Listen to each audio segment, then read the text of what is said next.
आज का सत्संग ध्यान पूर्वक पूरा जरूर सुने। घर में सुख शांति समृद्धि के लिए ये खास बातें जरूर ध्यान रखें। आप सभी लोग जो अपने घरों में दीपक जलते हैं, उसकी बाती का पूरा जल जाना या बच जाना क्या संकेत देता है? आपके पूजा, घर, मंदिर और खास अवसरों पर जैसे कि दीपावली, व्रत और अन्य धार्मिक अनुष्ठानों में दीपक जलाने से जुड़ी है।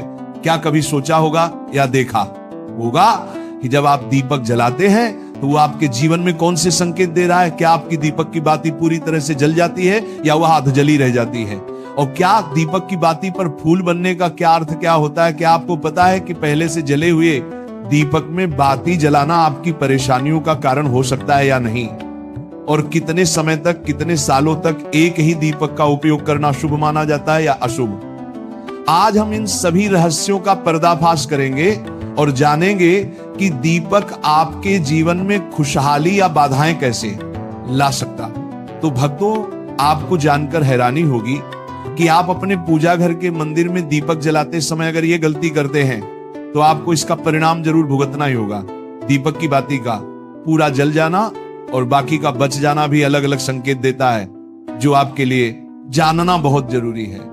जब हम पूजा करते हैं तो हमारा दीपक कभी कभी अचानक से बुझ जाता है और कभी कभी ऐसा होता है कि हमारी पूजा होने के बाद हम उस दीपक को भगवान के सामने जलता छोड़ देते हैं, लेकिन कुछ समय के बाद में दीपक खुद बखुदा जली बाती और घी बचा रह जाता है। और कभी कभी तो हमारे दीपक की बाती पूरी जल जाती है और उसमें फूल भी बन जाता है। तो इनके अलग अलग नकारात्मक और सकारात्मक परिणाम होते हैं। तो सबसे पहले ये जानते हैं कि अगर हमारे दीपक में फूल बन रहा है तो इसका क्या मतलब होगा। प्रिय मित्रों, अगर हमारे दीपक की बाती में फूल बन रहा है तो इसका सीधा सा मतलब है कि भगवान ने हमारी प्रार्थना को स्वीकार कर लिया है और वह हमारी पूजा से प्रसन्न है। इसका संकेत वह बाती में बने इस फूल के माध्यम से देते हैं। अगर आपके घर में दिव्य शक्तियां मौजूद हैं और आपके साथ साथ वह भी ईश्वर की पूजा में अपना ध्यान रखती हैं, तो आपकी दीपक की बाती में एक से ज्यादा फूल बनते हैं और कभी कभी साथ ही किसी भी देवी देवता का रूप भी दिखने लगता है। तो अगर आपके दीपक की बाती में फूल बन रहा है तो आप सच में बहुत भाग्यशाली हैं। इसी के साथ दीपक जलाने के भी कुछ खास नियम आपको जरूर जानने चाहिए। भक्तों, अगर आप पहले से जले हुए दीपक में अपनी बाती रखकर जलाते हैं तो ऐसा करने से दुर्भाग्य आपका पीछा कभी नहीं छोड़ता है। अगर दीपक में पहले से जली हुई बाती की राख या फिर रुई और कालिक है और आपने अपनी बाती इसमें रखकर जला दी तो ऐसा करने से भगवान आपसे प्रसन्न होने की बजाय नाराज हो जाते हैं और आपको इसके बहुत ही भयानक परिणाम देखने को मिलते हैं। आपके बनते हुए काम बिगड़ने लगते हैं, आपको आपकी तिजोरी का धन खर्च होने लगता है और आपके धन आने के सारे रास्ते भी बंद हो जाते हैं। तो हमेशा ये ध्यान रखें कि जब भी आप दीपक जलाएं, आप हमेशा साफ सुथरे दीपक का ही इस्तेमाल करें। दोस्तों, इसी के साथ कुछ लोगों की आदत होती है कि वह हर थोड़े दिन बाद अपने दीपक को बदल देते हैं। इस पर गुरुजी का कहना है कि आप जिस दीपक से पूजा करते हैं उसे कभी मत बदलिए, आप उस दीपक को सिद्ध हो जाने दीजिए। जब कोई दीपक रोजाना भगवान के सामने जलता है तो वह दीपक समय के साथ सिद्ध हो जाता है। भगवान की सकारात्मक ऊर्जा उस दीपक में आ जाती है और जब भी आप वह दीपक जलाते हैं तो आपका तन और मन दोनों पवित्र हो जाते हैं। तो आप हर रोज उस दीपक को साफ कीजिए, फिर उसमें बाती रखकर जलाएं। आप जितनी बार भी दीपक जलाएं उतनी बार उस दीपक को साफ करके बार बार उसी दीपक में बाती जलाएं। लेकिन अगर आप गलती से भी उस दीपक को बदलते हैं तो आपकी तरक्की में रुकावट आ सकती है। इसलिए आप अपने दीपक को कभी भी मत बदलना। 10 साल 20 साल तक आप उसी दीपक में लगातार बाती जलाएं, इससे आपका दीपक सिद्ध हो जाएगा और आप इसका चमत्कार अपने घर में भी देख सकते हैं। अगर आपके घर में कोई भी रोगी हो, बीमार हो या किसी का बुखार नहीं जा रहा हो तो आप इस दीपक को थोड़ी देर के लिए किसी बर्तन में डालिए और अब उस रोगी को ये पानी पिला दीजिए। 10 से 15 मिनट के भीतर उसका बुखार उतर जाएगा। वहीं अगर आपके घर में किसी को नजर लगी हो या फिर आपके व्यापार में किसी की नजर लगी हो, आपका धंधा अच्छे से नहीं चल रहा हो, तो भी आप इस दीपक को तांबे के बर्तन में पानी भरकर उसमें डाल दीजिए और रात भर के लिए छोड़ दीजिए। अगले दिन सुबह पानी का छिड़काव अपने घर में और अपनी दुकान पर करिए। ऐसा करने से आपको साफ साफ परिणाम दिखाई देंगे, क्योंकि जब हम लगातार एक ही वस्तु का प्रयोग अपनी पूजा में करते हैं तो वह वस्तु शुद्ध हो जाती है। भगवान की जो ऊर्जा होती है वह उस वस्तु में समा जाती है। तो कभी भी अपने मंदिर के दीपक को बदलने की गलती ना करें। दोस्तों, अगर आपके मंदिर का दीपक टूट जाता है या फिर खराब हो जाता है या खंड हो जाता है, तभी आप उस दीपक को बदल सकते हैं। लेकिन फिर भी आप उस दीपक को ना फेंक, बल्कि इसे अपने घर में संभाल कर रखें, क्योंकि यह भगवान की सकारात्मक ऊर्जा का भंडार होता है। वहीं अब आपको यह भी बता देते हैं कि अगर आपके दीपक की बाती पूरी नहीं जलती है और आपके दीपक में घी बच जाता है तो इसका क्या परिणाम होता है। सबसे पहले ये देखिए कि अगर आप किसी भी पेड़ पौधे की पूजा कर रहे हैं और पूजा में जलाया हुआ दीपक पूरा नहीं जलता या फिर उसमें घी बच जाता है, तो इससे आपके घर में बीमारियां घर बना लेती हैं और ये बीमारी कभी भी आपका पीछा नहीं छोड़ेगी। तो जब भी आप किसी भी पेड़ पौधे या मंदिर के बाहर किसी भी स्थान पर पूजा करें तो यह ध्यान रखें कि उसकी बाती पूरी जले और उसमें घी बचा हुआ ना हो, क्योंकि ये आपकी अच्छी सेहत के लिए बहुत ही अच्छा प्रभाव देगा। वहीं अगर आपके घर के मंदिर में दीपक की बाती पूरी नहीं जलती और पूजा करते समय दीपक बार बार बुझ जाता है तो जरूर आपके घर में नकारात्मक ऊर्जा का वास है और ये आपकी पूजा में विघ्न डालने का काम करती है।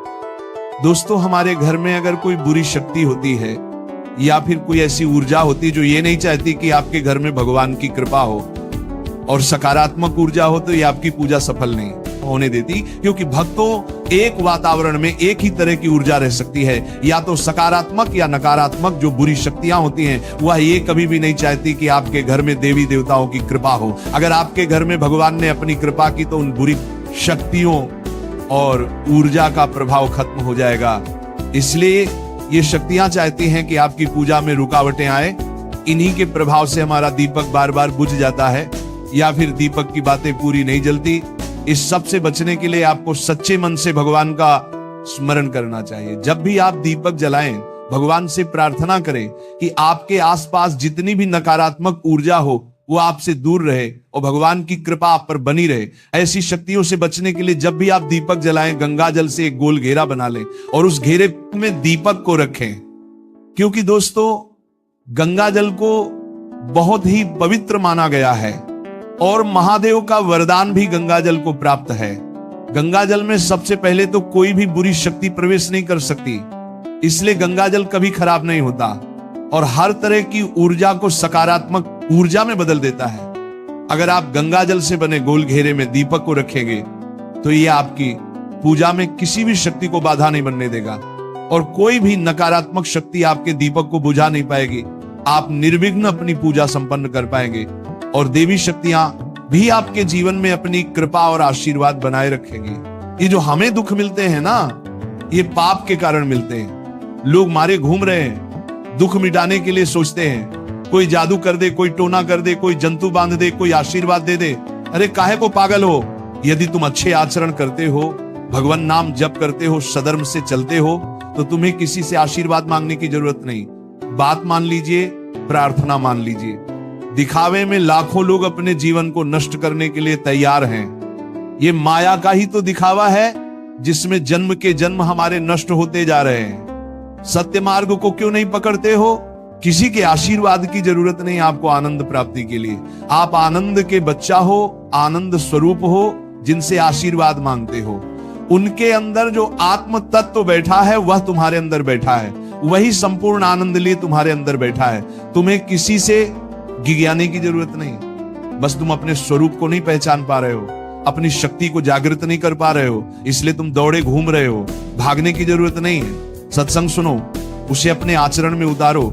ये बात आप कागज में लिख लो, चाहे दिमाग में लिख लो। जब तक आपके आचरण शुद्ध नहीं होंगे, जब तक आप भजन नहीं करोगे, जब तक आप दूसरों को सुख नहीं दोगे, मन वचन कर्म से किसी को भी दुख नहीं पहुंचाना, तब तक आप भाग्य यहां से लेकर ब्रह्मलोक तक अगर आपको सुख मिल जाए तो बता देना, आ ब्रह्म भान लोक पुनरावर्तन अर्जुन, यहां सुख मिलने वाला है। आ ब्रह्म स्तंभ पर्यंतम सर्व माया जगत, यहां सुख मिलने वाला है। अगर सुख सिंधु भगवान का भजन नहीं करेंगे, बैठ के अपने घर में बैठकर आधा घंटा भजन नहीं करेंगे, मारे घूम रहे हैं, सोच रहे हैं ये भगवान का अवतार है, हमारा कल्याण हो जाएगा। ए भाई, जब भगवान वास्तविक अवतार लिए और जो भजन नहीं किए उनका भी कल्याण नहीं हुआ।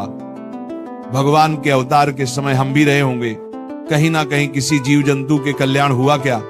अब भजन करोगे तो कल्याण हो जाएगा, हमारी बात मान लो। बार बार आपको कभी कड़वे शब्दों में, कभी मीठे शब्दों में बताते हैं। ए भाई, बचपन से भगवान के मार्ग में लगे हुए हैं, हमको अपना कर्म भोगना पड़ रहा है। जो शरीर रचना के समय रचा गया था वो सुखद या दुखद कर्म भोगना पड़। रामकृष्ण परमहंस जी के कैंसर था, भाई जी हनुमान प्रसाद पोदार जी के उदर में कैंसर था। बड़े बड़े महापुरुषों को भोगना पड़ा, तो प्रारब्ध को भोग लो। ये भोगने की सामर्थ्य नाम जप से आ जाएगी, और नाम जप करके जन्म मरण के चक्र से मुक्त हो जाओ। मान लो मेरी बात। क्या वृंदावन की परम पावन रज से बढ़कर त्रिभुवन में कोई रज है? इस रज में बैठकर तुम्हें आनंद नहीं मिल रहा तो कहां मिलेगा तुम्हें? क्या भगवान नाम से बढ़कर कोई अमोघ शक्ति है जो भगवान को अधीन कर सके?